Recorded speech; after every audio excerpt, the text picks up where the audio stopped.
എന്ത് രസമല്ലേ ഈ വെള്ളച്ചാട്ടം കാണാൻ.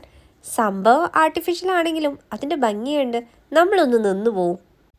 അടുത്തേക്ക് ചെല്ലുന്തോറും വെള്ളച്ചാട്ടത്തിൻ്റെ ഭംഗി കൂടിക്കൂടി വരുന്നത് പോലെയാണ് എനിക്ക് തോന്നിയത്. ഏത് ആംഗിളിൽ നിന്ന് നോക്കിയാലും അത്രയ്ക്ക് നല്ല ഫ്രെയിംസ് ആയിരുന്നു എല്ലാം. ഇത്രയും കിളികൾ ഒന്നിച്ച് വന്ന് അതിനെ പറത്തിയിടുന്ന നല്ല രസമായിരുന്നു.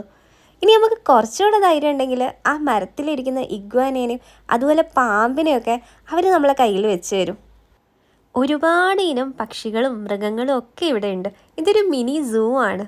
ആ കാണുന്നതാണ് ലോകത്തിലെ ഏറ്റവും ചെറിയ ഇനം കുറുക്കൻ. ഈ കാഴ്ചകളൊക്കെ കണ്ടുകൊണ്ട് വേണമെങ്കിൽ ഒരു കുതിര സവാരി നടത്താം. പക്ഷെ അതിന് എക്സ്ട്രാ ചാർജസ് ഉണ്ട്. കുഞ്ഞുങ്ങൾക്കായിട്ട് മനോഹരമായൊരു പ്ലേ ഏരിയയും ഇവിടെ ഉണ്ട്. ഇതിനോട് ചേർന്ന് തന്നെ ഒരു എക്കോ ഷോപ്പും ഉണ്ട്. ഇതിൻ്റെ ലൊക്കേഷൻ വരുന്നത് flora and fauna Munnar eco park 10 mile Adimali. വൈകിട്ട് 8 മണി വരെ ഇവിടെ പ്രവേശന സമയമുണ്ട്. ഒരാൾക്ക് 400 രൂപയാണ് ടിക്കറ്റ് ചാർജ്.